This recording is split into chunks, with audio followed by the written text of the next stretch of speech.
En este video voy a explicar el problema 5 de la página 96 que algunos me han preguntado. Entonces, como en el problema el circuito es un circuito que ya vemos que es combinado, es mixto, porque estas vienen en serie, pero aquí estas están en paralelo. Y me están preguntando el voltaje en V1 y en V2, o sea, el voltaje aquí, donde está la resistencia de 6, y aquí V2, donde está la resistencia de 10.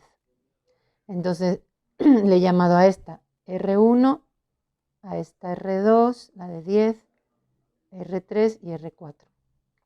Lo primero, reducir las resistencias que son equivalentes, las resistencias que están en paralelo. Es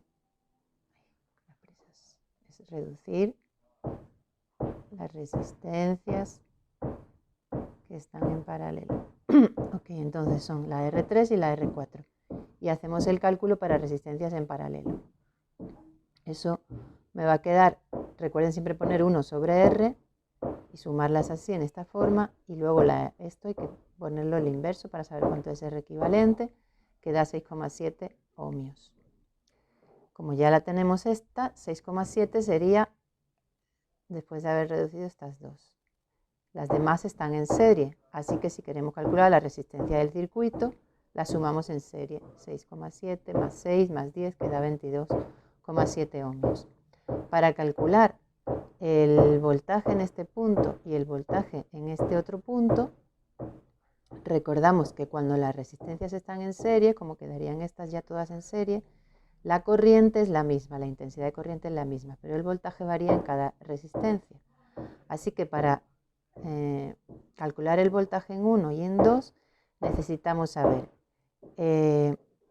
la intensidad de corriente del circuito. ¿Ven? Para la ley de Ohm, meterla con la resistencia de 1 y la resistencia de 2. Entonces, para saber la intensidad de corriente del circuito, la vamos a calcular aquí aparte, usando el voltaje de todo el circuito, que son 80 voltios, quiten este, pongan voltios, 80 voltios y 22,7 sería la resistencia que hemos calculado de todo el circuito, 22,7. Así ya tenemos cuál es la intensidad de corriente de todo el circuito y con eso podemos calcular el voltaje en el punto 1 y el voltaje en el punto 2, usando la resistencia 1 y la resistencia 2. Y eso va a dar los dos resultados.